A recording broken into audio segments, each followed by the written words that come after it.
గౌరవనీయులు శ్రీ కొమ్మారెడ్డి పట్టాభిరామ్ గారు, చైర్మన్ స్వచ్ఛాంధ్ర స్వర్ణాంధ్ర, వారికి హృదయపూర్వక స్వాగతం తెలియజేస్తున్నాము. అలాగే కరతాళధ్వనులతో వారికి స్వాగతం తెలియజేసుకుందాము. గౌరవనీయులు శ్రీ కొట్టిముక్కల రఘురామరాజు గారు, building and construction workers advisory committee chairman గారు విచ్చేశారు. వారికి కూడా హృదయపూర్వక స్వాగతం తెలియజేస్తూ, ఇక ఒళ్ళంతా చెవులు చేసుకుని కర్ణామృతాలు ఆస్వాదించడానికి సంసిద్ధంగా ఉన్న మీ అందరికీ భక్తి భావ యశస్వి, మృదు మనస్వి, విద్యా తపస్వి, విజ్ఞాన తేజస్వి, జ్ఞాన వర్చస్వి గౌరవనీయులు శారదా జ్ఞానపుత్ర ప్రవచన వాచస్పతి బ్రహ్మశ్రీ చాగంటి కోటేశ్వరరావు గారి యొక్క ప్రసంగాన్ని, అలాగే ప్రవచనాన్ని, విలువల విద్య గురించి వారు తెలియజేస్తారు. వారికి శుభ స్వాగతం తెలియజేస్తూ ఉన్నాము. వారిని మాట్లాడవలసిందిగా కోరుతూ వారి అమృతాన్ని మనందరికీ పంచవలసిందిగా ఆహ్వానం తెలియజేసుకుందాం.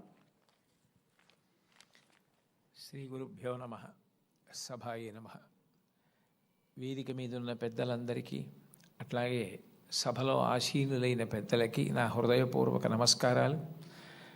పిల్లలందరికీ కూడా నా హృదయపూర్వక ఆశీర్వచనాలు. నాకు ఈ కర్తవ్యాన్ని అప్పచెప్పినప్పుడు గౌరవ ముఖ్యమంత్రి గారు నాతో మాట్లాడుతూ ఒక మాట అన్నారు. నైతికత అన్నది ప్రారంభం కుటుంబంలో ప్రారంభం కావాలి. తల్లి మాట వినడం, తండ్రి మాట వినడం, అన్నదమ్ముల్ని ప్రేమించడం ప్రారంభమైతే సమాజాన్నంతటినీ ప్రేమించడం తనంత తానుగా అలవాటవుతుంది. ఇవాళ కుటుంబాలలో విలువలు తగ్గిపోతున్నాయి. కుటుంబ సభ్యుల మధ్య ప్రేమ, అవగాహన తగ్గిపోతున్నాయి. కాబట్టి మీరు విద్యార్థులను ఉద్దేశించి ప్రసంగాలు చేసిన, ఆధ్యాత్మిక ప్రవచనాలు చేసిన, ఈ విషయాన్ని దృష్టిలో పెట్టుకుని కుటుంబ విలువలు పెరగడానికి దోహదపడేటట్టుగా మీ ప్రసంగాలు చేయవలసింది అని కోరారు. ఇది మొట్టమొదటిసారి ప్రభుత్వ పక్షాన జరుగుతున్నటువంటి విద్యార్థుల సమ్మేళనం కాబట్టి నాకు ఎవరు ఈ కర్తవ్యాన్ని అప్పచెప్పారో వారు నాకు చేసిన సూచనని నేను ఔదలదాల్చవలసి ఉంటుంది. కాబట్టి వారు చేసిన సూచనతోటే నా ప్రసంగాన్ని ప్రారంభం చెయ్యాలి అని నేను అనుకున్నాను. కుటుంబం అనేది భగవంతుడు మనకిచ్చిన గొప్ప వరం. తల్లి కడుపున పుడతాం. నిజానికి ఈ తల్లి కడుపున పుట్టాలి అని ఎవరు నిర్ణయించుకోరు.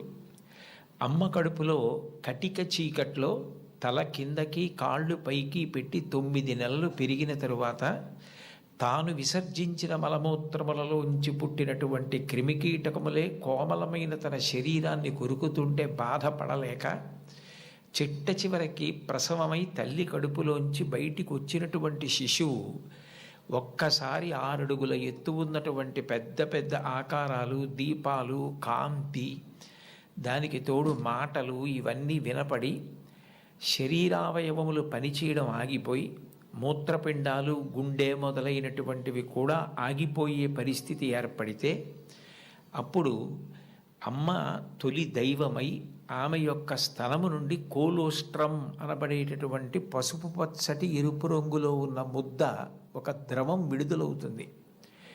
అది భగవంతుడు పెట్టినటువంటి ఒక గొప్ప వ్యవస్థ.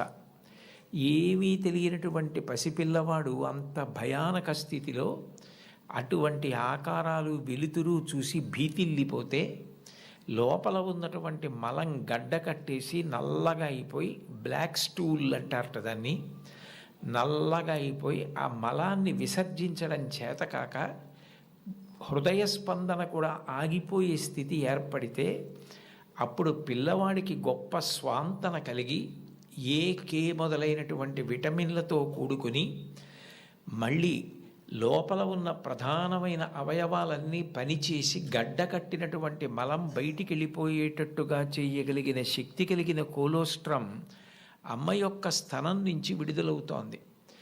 ఈ మాటలు నేను చెప్పట్లేదు.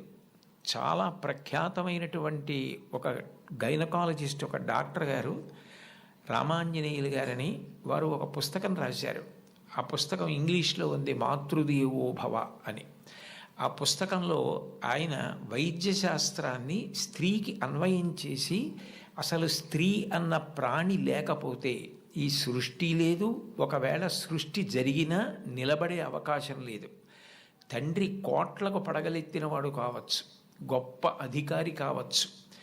కానీ పుట్టినటువంటి పసిబిడ్డ ఆకలితో ఏడుస్తుంటే ఆ పసిబిడ్డకి పాలు పట్టగలిగినటువంటి శక్తి అమ్మకు ఒక్కదానికే ఉంటుంది.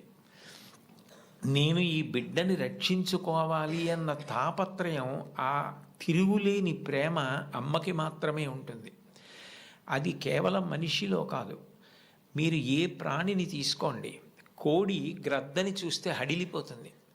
అట్లాంటి కోడి తన గుడ్లని పొదిగి పిల్లల్ని చేసిన తరువాత ఆ పిల్లలు కొంచెం దూరం వెళ్ళి ఏదైనా తింటూ ఉంటే ఎక్కడ గ్రద్ద వచ్చి పిల్లల్ని తన్నుకుపోతుందో అని మెడ ఎత్తిపెట్టి ఆకాశం వంక చూస్తూ కొక్కొక్కొక్కొక్కొక్కొక్కొక్కొ అంటూ, ఒకవేళ గ్రద్ద వస్తే 2 రెక్కలు ఎత్తిపెట్టి పిల్లలన్నింటినీ రెక్కల కిందకి తెచ్చేసుకుని రెక్కలు ముడిచేసి కంఠం ఎత్తిపెట్టి ముందు నా కంఠాన్ని కోసేసి అప్పుడు నా పిల్లల్ని చెనకు అని గ్రద్దకి ఎదురు తిరుగుతుంది. ఒక కోడికి ఎవరు నేర్పారు తన పిల్లల్ని కాపాడుకోమని? స్త్రీ ప్రాణి. కోడి పుంజుకు లేదు ఈ లక్షణం, కోడి పెట్టకుంది ఈ లక్షణం, ఆడ కుక్కకుంది ఈ లక్షణం, ఆడ పందికుంది ఈ లక్షణం. స్త్రీ ప్రాణి ఎక్కడ ఉన్న లోకంలో బిడ్డల్ని కడుపులో పెంచుకోవడం, కడుపుని గర్భాలయం చేయడం, కన్న బిడ్డలకి పాలిచ్చి పెంచి పెద్ద చేయడం, అంత అవ్యాజానురాగంతో స్త్రీ చేసేటటువంటి త్యాగం లేకపోతే ఈ సమాజం లేదు. భగవంతుడి మీద తప్ప అన్యం మీద స్తోత్రం చెయ్యని శంకరాచార్యుల వారు తండ్రి మీద కూడా చెప్పల, అమ్మ మీద మాత్రం 5 శ్లోకాలు చెప్పారు.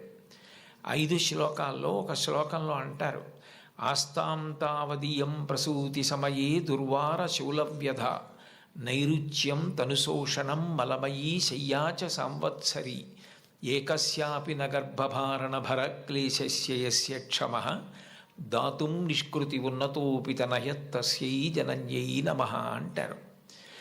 9 నెలలు కడుపు పెద్దదై వికారమును పొంది తాను వంగలేక పని చేసుకోలేక తిందామంటే ఆహారం సహించక ఎంతో కష్టపడి తాను మరణ సదృశమైనటువంటి వేదన పొంది అన్ని నిప్పులు పడి బిడ్డని ప్రసవించి ఆ బిడ్డకి పాలిచ్చి పెంచి పెద్ద చేసి ఏడాది పాటు చలికాలం లేదు, వర్షాకాలం లేదు, మంచంలోనే మలమూత్ర విసర్జన చేస్తే ఆ మలమూత్రములను తుడిచి కడిగి బిడ్డని రక్షించి తాను ఉపవాసాలు చేసి చిట్ట చివరికి అవసరమైతే పిల్లవాడు ఎంత పెద్దవాడైనా వాడికి ఏదైనా కించిత్ అనారోగ్యం కలిగిందంటే భయం వేసినటువంటి మనసుతో నా ఆయుర్దాయం కూడా నువ్వే పోసుకొని బ్రతుకని అనగలిగినటువంటి వ్యక్తి ప్రపంచంలో ఉంటే అది అమ్మ ఒక్కతే. అందుకే అమ్మ లాంటి ప్రాణి లోకంలో లేదు. శాస్త్రాలు కూడా మొట్టమొదటి నమస్కారం ఎవరికి చేయించాయి అంటే మాతృదేవో భవ. మాతృదేవో భవ అంటే భగవంతుడు అమ్మ రూపంలో ఉన్నాడు అని కాదు దాని అర్థం. అమ్మయే భగవంతుడై ఉన్నది, భగవతి అమ్మ. అమ్మ భగవంతుడు 2 కాదు.